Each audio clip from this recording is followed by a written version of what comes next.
गजा में पिछले कई दिनों से इसराइल की तरफ से एक बड़ा अभियान चल रहा है, जिसमें कई बड़ी इमारतों पर कार्रवाई की गई है।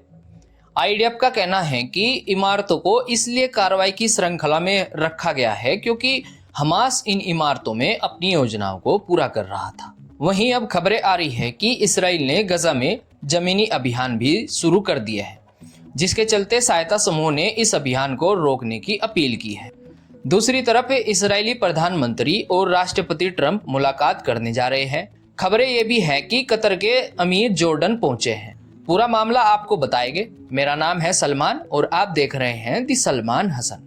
खबरें अहम होने वाली है, जिन्हें मैं आपको आसान और सरल भाषा में बताने की पूरी कोशिश करूं। गुजारिश है वीडियो पूरा जरूर देखें। लगातार गजा में इजरायली अभियान तेज हो रहे हैं, जहां कई बड़ी बड़ी इमारतों पर कार्रवाई के बाद अब जमीनी यानी ग्राउंड ऑपरेशन भी शुरू कर दिए गए हैं। रिपोर्ट के अनुसार इजरायली हमलों में कई लोगों के मारे जाने की बात सामने आई है और हजारों लोग अपने घरों को छोड़कर सुरक्षित जगहों की ओर जा रहे हैं। इजरायली सेना ने हमास को पूरी तरह से हराने के लिए गजा में कार्रवाई पूरी तरह तेज कर दी है।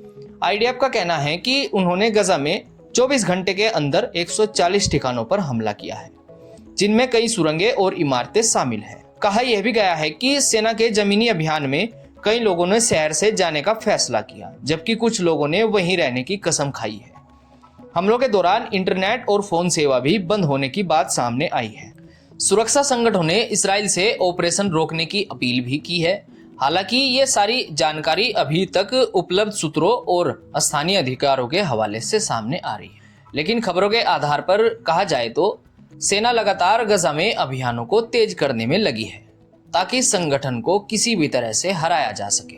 वहीं दूसरी तरफ दोहा में हुई इजरायली हमले के बाद कतर के अमीर जॉर्डन की राजधानी अम्मान पहुंचे हैं, जहां उन्होंने जॉर्डन के राजा से मुलाकात की। कहा गया है कि मुलाकात में सैन्य सहयोग और फलस्तीन को मदद पहुंचाने के मुद्दों पर बातचीत हुई। कहा यह भी जा रहा है कि इस यात्रा के जरिए कतर यह संदेश देना चाहता है कि वह फलस्तीनी जनता के साथ खड़ा है। कतर की राजधानी दोहा में बंधक और शांति वार्ता पर चल रही बातचीत के दौरान इजराइल ने हवाई हमला कर दिया था, जिसके कारण अब कतर कहीं ना कहीं कड़े कदम उठा रहा है, ताकि इजराइल को न्याय के घेरे में खड़ा किया जा सके। लेकिन अब देखना होगा कि जिस तरह की कोशिशें कतर कर रहा है, उसका कोई प्रभाव अंतर्राष्ट्रीय स्तर पर पड़ता है या नहीं। आप क्या मानते हैं दोस्तों? अपनी राय जरूर बताएं। बढ़ते हैं अपनी एक और बड़ी खबर की तरफ। इजरायली प्रधानमंत्री बेंजामिन नेतन्याहू ने घोषणा की है कि वे 29 सितंबर को अमेरिकी राष्ट्रपति डोनाल्ड ट्रंप से मुलाकात करेंगे।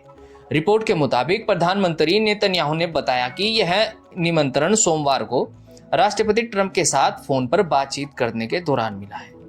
इजरायली प्रधानमंत्री ने प्रेस कॉन्फ्रेंस के जरिए हमास को चेतावनी देते हुए कहा कि अगर बंधकों को कोई नुकसान पहुंचा तो गंभीर परिणाम हो सकते हैं। साथ ही प्रधानमंत्री ने कतर को हमास का समर्थन करने वाला देश बताया। दोस्तों, जब से इसराइल ने कतर की राजधानी में हमास के नेताओं पर हमला किया है, इसराइल और कतर के बीच बयानबाजी भी तेज हो रही है। अब देखना होगा कि प्रधानमंत्री नेतन्याहू और ट्रंप की मुलाकात क्या हल लेकर सामने आती है। कुल मिलाकर अगर सरल शब्दों में कहा जाए तो गजा में सैन्य अभियान अब जमीनी स्तर पर तेज हो रहे हैं, ताकि हमास को पूरी तरह से रोका जा सके और गजा पर नियंत्रण की योजना को आगे बढ़ाया जा सके। वहीं कतर भी दोहा में हुई इजरायली हमले को लेकर गंभीरता बरत रहा है, जिस कारण पूरे मिडिल ईस्ट में तनाव और बढ़ता जा रहा है। फिलहाल दोस्तों, आज की रिपोर्ट में इतना ही। चैनल को सब्सक्राइब जरूर करें। मिलते हैं नई खबरों के अपडेट के साथ। तब तक के लिए मुझे दीजिए इजाजत।